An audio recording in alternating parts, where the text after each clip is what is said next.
എൻ്റെ വീടിനടുത്ത് ചെറിയൊരു ബിസിനസ് തുടങ്ങണമെന്നുള്ള ആഗ്രഹത്തോടെയാണ് നമ്മളൊരു CSC സെന്റർ എസ്റ്റാബ്ലിഷ് ചെയ്തത്. ഇപ്പോൾ ഏകദേശം 120 ദിവസങ്ങൾക്ക് മുകളിലായി നമ്മുടെ സെന്റർ പ്രവർത്തനം തുടങ്ങിയിട്ട്. നിലവിൽ നമ്മുടെ സെന്റർ കുറച്ചുകൂടി നല്ല ലൊക്കേഷനിലേക്ക് മാറ്റാനുള്ള കാര്യങ്ങൾ നമ്മൾ ചെയ്തുകൊണ്ടിരിക്കുകയാണ്. അതിനുവേണ്ടി കടമൂർ റെന്റിനെടുത്തു, കടയിൽ വർക്കും കാര്യങ്ങളൊക്കെ തുടങ്ങുകയും ചെയ്യും. നമുക്കിന്ന് കുറച്ച് വെൽഡിംഗ് വർക്ക് ബാക്കിയുണ്ട്. അത് കംപ്ലീറ്റ് ചെയ്യാനായിട്ടാണ് നമ്മൾ വർക്കേഴ്സിനെ വിളിച്ചേക്കുന്നത്. അതിന് ഏറ്റവും പ്രധാനം നമ്മുടെ ബേക്കറിയുടെ മുമ്പിലായിട്ട് വരുന്ന ഫ്ലെക്സ് വെക്കാവുന്നതാണ്. കൂടാതെ നമുക്ക് കുറച്ച് സ്റ്റാൻഡും കൂടി അടിച്ചെടുക്കാനാണ്. മുമ്പത്തെ വീഡിയോസിലൊക്കെ പറഞ്ഞ പോലെ തന്നെ നമ്മുടെ തൊട്ട് മുമ്പിലായിട്ട് നാഷണൽ ഹൈവേയുടെ വർക്ക് അവർ തുടങ്ങിയിട്ടുണ്ട്.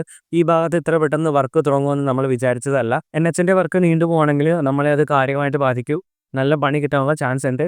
എല്ലാം നമ്മളൊരു പ്രതീക്ഷയിലാണ് നിൽക്കുന്നത്. പ്രതീക്ഷ തെറ്റുവാണെങ്കിൽ മൊത്തത്തിൽ പൂട്ടിക്കെട്ടേണ്ടി വരും. അത് കഴിഞ്ഞ് നമ്മുടെ കടയുടെ പുറത്തേക്ക് ലൈറ്റ് പിടിപ്പിക്കേണ്ടത്, അതായത് നമ്മുടെ ഫ്ലെക്സിനൊക്കെ വെട്ടാൻ കിട്ടുന്ന രീതിയിൽ, ബോർഡിനൊക്കെ വെട്ടാൻ കിട്ടുന്ന രീതിയിൽ ലൈറ്റ് പിടിപ്പിക്കേണ്ട ഇലക്ട്രീഷ്യന്മാർ വന്നായിരുന്നു. അങ്ങനെ ഈ ഒരു ദിവസത്തെ വർക്ക് വൈകുന്നേരം ആകുന്നതിന് മുമ്പ് തന്നെ ഒതുക്കി. നാളെ ഇന്റീരിയർ വർക്ക് ചെയ്യാനായിട്ട് ആൾക്കാർ വരുന്നതാണ്. നമ്മുടെ ബേക്കറിലേക്കുള്ള ഇന്റീരിയർ വർക്കിന്റെ കാര്യമാണ് ഞാൻ പറഞ്ഞത്. പക്ഷേ മുമ്പിൽ ഇപ്പോഴും ഹൈവേയുടെ വർക്ക് തകൃതിയായിട്ട് നടന്നുകൊണ്ടിരിക്കുകയാണ്. നിലവിൽ സർവീസ് റോഡിന്റെ വർക്കാണ് നടക്കുന്നത്. ഇതൊരു താഴ്ന്ന ഭാഗമായതുകൊണ്ട് മണ്ണിട്ട് പൊക്കാനുള്ള സാധ്യതയുണ്ട്.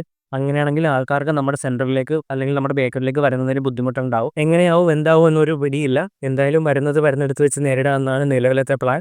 അപ്പോൾ ഇനിയുള്ള കാര്യങ്ങൾ നമുക്ക് അടുത്ത വീഡിയോസിലൊക്കെ ആയിട്ട് കാണാം. താഴെയുള്ള പ്ലേ ബട്ടൺ ക്ലിക്ക് ചെയ്ത് ബാക്കി വീഡിയോസ് കാണാൻ മടിക്കരുത്. അപ്പോൾ അടുത്ത വീഡിയോയിൽ കാണാം. ബൈ.